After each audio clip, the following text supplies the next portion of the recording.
Boa noite, estamos aqui na Unimes, Universidade Metropolitana de Santos, na disciplina Gestão de Operações, na aula de recuperação de janeiro de 2009. Eu sou o professor Leonardo Ficheira. Vamos começar falando sobre o MPS, Master Production Schedule, que significa Planejamento Mestre da Produção. O planejamento mestre da produção é um plano de produção de itens de produtos finais, período a período. Se vocês se lembram, produtos finais são aqueles de demanda independente e o período segue normalmente como semanal.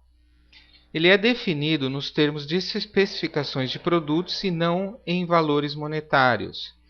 Especificações de produtos onde eu defino exatamente o produto final que eu quero ter e as suas quantidades. Ele representa a desagregação em termos de produtos individualizados, que vem lá do plano de produção agregado. E é importante saber que o MPS é a base para estabelecimento de importantes compromissos e interesses de diversas funções dentro da organização: produção, compras, vendas e até com entidades externas como fornecedores e clientes. Aqui nós temos uma planilha que ajuda a entender o estoque de segurança. Vocês podem notar que nós temos aqui, como eu disse, separados semanalmente. Nós temos aqui da semana 1 até a semana 12. A previsão é a previsão de venda e que vai nos dar a previsão da demanda. E o disponível é o nosso estoque. Vocês podem ver semanalmente cada quantidade do estoque final. E o plano mestre de produção, que é quanto a gente vai produzir para atender a nossa demanda e manter um estoque mínimo de segurança aqui, que é de 10 por semana. Por que ter o estoque de segurança? Exatamente para evitar que tenhamos problemas como, por exemplo, quebras de máquina, absenteísmo, incerteza na previsão, alguns eventos inesperados como greves, entrega atrasada pelo fornecedor e outras situações que podem ocorrer. Temos aqui duas políticas plausíveis de produção. Primeiro, o MPS estável, lidando com vendas de variável, quer dizer, cíclico. Então, se vocês notarem a nossa previsão, ela é sazonal. Ela tem 5 nas 6 primeiras semanas, depois muda para 15 para cada semana. Vocês podem notar que o disponível muda de 20, que é o estoque mínimo de produção, o estoque de segurança, até o limite de 40, de 50 no caso. Ok?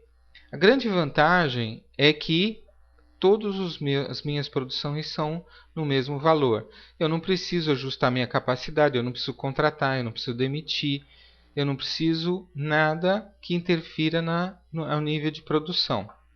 Em compensação, como desvantagem, ele requer um nível de estoque maior em determinados períodos. Vocês podem notar que começou com 20, a gente subiu até chegar a 50.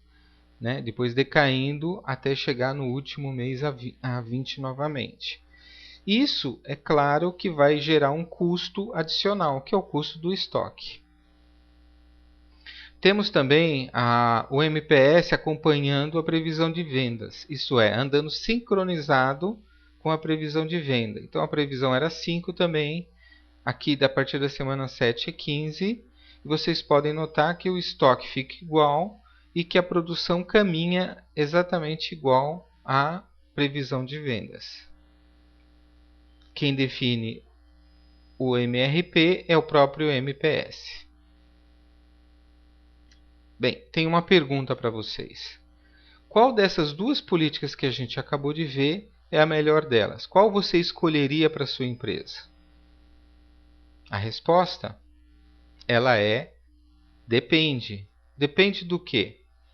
Depende, primeiro, do custo de estoque da empresa. Quanto custa manter aquele valor em estoque? Outra coisa que também depende é da flexibilidade da fabricação, da obsolescência do meu produto. Quanto tempo dura o meu produto? Qual é o custo desse meu produto também, da sua produção? Tudo isso são fatores que vão fazer eu fazer um cálculo para determinar qual dessas políticas é a melhor para a minha empresa. Então não existe uma regra fixa. Vamos falar agora dos horizontes, do horizonte do plano mestre de produção. O horizonte, ele é todas as semanas que vêm a posterior dessa semana que nós estamos. Então, a primeira semana, que é chamada de congelada, ela não pode ser modificada. São normalmente as primeiras, a semana 1 e 2. Por quê? É quando a minha empresa já tem todos os componentes, todas as matérias-primas prontas para serem utilizadas na fabricação, os meus operários, os meus equipamentos já estão prontos para produzir aquele item, então qualquer mudança nos parâmetros, qualquer mudança nessas primeiras 2 semanas pode ocasionar um problema seríssimo para a minha empresa, por isso que ela é chamada de congelada. Temos também a seção firme, onde podem ocorrer mudanças, mas só em algumas situações extraordinárias. Por quê? Para mim, ainda já não é mais a semana congelada, mas vai ser a semana congelada de quem? Do meu fornecedor. Então, isso vai impactar bastante, principalmente o meu fornecedor. A semana cheia, ou as semanas cheias, são aquelas em que a capacidade foi alocada aos pedidos e qualquer mudança afetará ligeiramente os meus custos. Mas o impacto no cliente é incerto. Por quê? Porque o cliente, dependendo dele estar esperando aquele item com uma data correta e esse item não vier, isso pode ter um impacto grande para ele, principalmente se foram produtos de bens de capital. Então, existem alguns impactos, mas não é tão grande quanto na firme ou na congelada. A aberta, nem toda a capacidade foi alocada e os novos pedidos serão encaixados nesse intervalo. Isso quer dizer o seguinte, que na aberta é o lugar natural para colocarmos os novos pedidos para essa empresa, até completarmos e ela virar uma semana cheia ou uma sessão cheia.